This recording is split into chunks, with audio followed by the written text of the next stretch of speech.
کل ایک روایت کا کچھ حصہ پڑھا تھا اور اس سے پہلے جو کل ہم نے توسل کیا تھا اور حدیث قصہ کے جملے کی جانب بڑی تیزی سے توجہ دلائیں کہ حدیث قصہ میں جب جناب سیدہ سلام جب رسول اللہ اور مولا امیر المومنین امام حسن امام حسین کا تعارف کرایا گیا ہے تو ایک خاص جو روش ہے وہ کیا ہے، وَهُمْ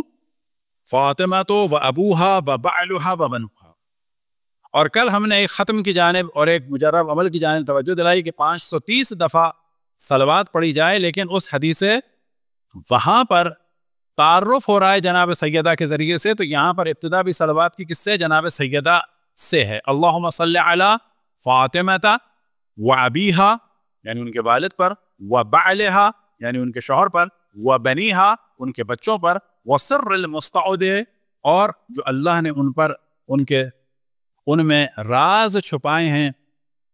بعدد ما احاط بہ علمک یعنی اللہ یا اللہ تو اتنی ان پر صلوات بھیج کہ جو تیرے علم میں ہے، یعنی کوئی عدد نہیں ہے، وہ علم کہ جو اللہ سبحانہ و تعالیٰ کو ہے. یہ دو چیزیں ہو گئیں. آیت اللہ العظمیٰ مرشی نجفی رضوان اللہ تعالیٰ علیہ کے جو اس دور کے بڑے مراجع میں سے تھے اور اہل بیت کی خدمت میں اس دور میں انہوں نے بہت کام کیا تھا، بالکل ویسے ہی جیسے کہ آج کے موجودہ خصوصاً آنے والے مراجع میں کہ خداوند تبارک و تعالیٰ وہ دن لائے. ایک ہمارے استاد ہیں حضرت آیت اللہ العظمیٰ سید علی حسینی میلانی، وہ آیت اللہ العظمیٰ میلانی کے پوتے ہیں. یعنی اس دور میں اگر کسی نے اہل بیت کے دفاع میں کتابوں کی ایک بہت بڑی تعداد پر کام کیا ہے کہ جن میں سے ایک کام کی جانب ہم توجہ دلائیں اور اس کے ضمن میں ذکر ہو جائے گا علماء لکھنؤ کا، کیونکہ ہمارے ہاں یہ تقریباً فیشن بن گیا ہے کہ جی انڈیا کے مولوی تو بالکل ہی فارغ تھے. قوم ظاہر ہے کہ ہمارے ہاں جو ہے وہ احساس کمتری کے شکار ہے، جیسے کہ ان کو فخر محسوس ہوتا ہے نا، ہمیں اردو نہیں آتی، رہتے پاکستان میں ہمیں اردو نہیں آتی، رہتے انڈیا میں ہمیں ہندی نہیں آتی، تم کو اردو بھی نہیں آتی، ہندی بھی نہیں آتی، اس کا مطلب ہے تم اب نارمل ہو، ساری زندگی تمہاری انڈیا پاکستان میں گزری ہے. بڑی شرم کی بات ہے، جہاں تم پیدا ہوئے وہاں کی زبان ہی نہیں آتی، جو انگلش آتی ہے وہ بھی نہیں آتی. تو اسی احساس کمتری کی جھلک یہ ہے کہ جی انڈیا پاکستان میں کوئی کام نہیں ہو، وہ ایسا نہیں ہے. امامت کے موضوع پہ جو کتاب انڈیا میں لکھی گئی ہے مخصوصاً لکھنؤ میں، وہ پوری تاریخ اسلام میں، پوری تاریخ غیبت صغریٰ اور کبریٰ میں اتنی اہم اور اتنی بڑی کتاب نہیں لکھی گئی. اور اس کتاب کی ابتدا فرمائی تھی حضرت آیت اللہ العظمیٰ علامہ، اور جو ان کو القاب دیے جاتے ہیں ایران عراق کے بڑے علماء کی جانب سے، پوری ایک طویل فہرست ہوتی ہے. میر حامد حسین صاحب نے اس کتاب کو شروع فرمایا تھا، میر ناصر حسین صاحب نے اس کو مکمل فرمایا تھا،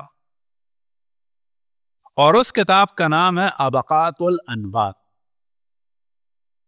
اس کتاب کا عربی میں خلاصہ حضرت آیت اللہ العظمیٰ میلانی نے عربی میں خلاصہ کیا ہے، خلاصہ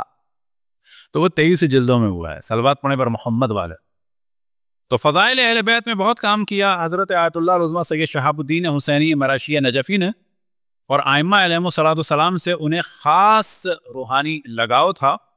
اور ان کی جو نجف سے ہجرت کی وجہ تھی وہ یہ تھی کہ انہوں نے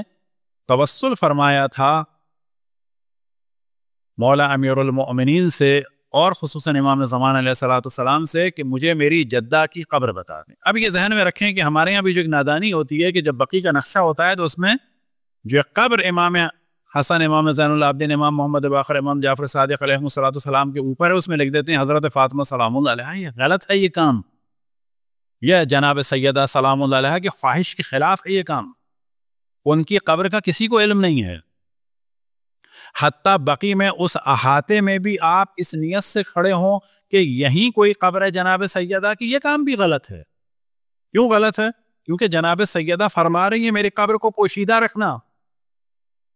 اور اس دن 70 سے زیادہ نئی قبریں بقیع میں مولا امیر المومنین کے اصحاب نے بنائی تھی مختلف جگہوں پہ. اور انہی میں سے قبر کے پاس آ کر دوسرے سیاسی خلیفہ نے کہا تھا کہ عورتوں کو بلایا جائے، قبروں کو کھودا جائے اور فاطمہ کے جسم کو نکالا جائے اور نماز ہم اس پر پڑھیں گے. اور یہ وہ وقت تھا کہ جب مولا امیر المؤمنین زرد عبا میں کہ جو جنگ میں وہ استعمال کرتے تھے، اور ذوالفقار کھلی ہوئی تھی اور زمین پہ خط پڑ رہا تھا، اور جلال کے عالم میں آئے تھے، اور اس کے بعد ایک شخص کا گلیبان پکڑ کے اس کو پٹخا تھا اور کہا تھا کہ اگر میرے حبیب کا حکم نہ ہوتا، وصیت نہ ہوتی تو میں تمہیں بتاتا، لیکن یاد رکھو کہ یہ نہ سمجھو کہ میں ڈر گیا ہوں، میرے حبیب کی وصیت تھی۔ وہ وصیت کیا تھی کہ اے علی، اگر تمہارے طرفدار ہوں اور ساتھ دینے والے ہوں تو قیام۔ اور آپ نے فرمایا تھا کہ ایک انگشت کے پورے کے برابر بھی کسی بھی قبر سے اگر مٹی، اب جناب سیدہ کی قبر کہاں ہے؟ یا خود ان کے گھر میں ہے، یا قبر رسول اللہ اور منبر رسول اللہ صلی اللہ علیہ وسلم کے درمیان ہے۔ ان بین قبری و منبری روضۃ من ریاض الجنان، کہ بتحقیق میری قبر اور میرے منبر کے درمیان جنتوں میں سے ایک جنت ہے، ٹھیک؟ یا بقی میں ہے۔ اب جب بات ہوتی ہے بقی کی تو اس احاطے کو فوکس نہیں کرنا چاہیے، یہ جناب سیدہ سلام اللہ علیہا کی خواہش کے خلاف ہے۔ تو جب بھی مجھے اللہ نے موقع دیا، صرف 2 ہی دفعہ موقع ملا، اس میں ظاہر ڈیلی جاتے تھے، ڈیلی بھی 2-3 دفعہ، تو خود ہماری روش یہ ہوتی تھی، خود میری روش کی جب زیارت پڑتا تھا جناب سیدہ سلام اللہ علیہا کی، تو اس طرف بھی اور اس کے بعد اس طرح سے پورا ایک کسی کو محسوس نہیں ہوتا تھا، مثلا ایک ایسے دور کھڑے ہو کے آہستہ آہستہ آہستہ آہستہ پورا ایک راؤنڈ لگایا کہ یا جناب سیدہ آپ کی قبر کہاں ہے، ہم آپ کی قبر کی جانب رخ نہیں کر پا رہے، ادھر ہے ادھر ہے ادھر ہے ادھر ہے ادھر ہے، کچھ نہیں۔ تو آیت اللہ العظمیٰ مرشی نجفی نے توسل فرمایا تھا کہ مجھے میری جدہ کی قبر بتا دیں، امام زمان علیہ السلام۔ تو انہیں خواب میں یہ حکم ملا کہ قبر تو پوشیدہ رہے، لیکن اگر تم ثواب حاصل کرنا چاہتے ہو اپنی جدہ حضرت فاطمہ سلام اللہ علیہ کی قبر کی زیارت کا، تو تم جایا کرو فاطمہ معصومہ کی قبر پہ۔ اس خواب کے بعد آیت اللہ العظمیٰ مرشی نجفی اسی زمانے میں کہ جس وقت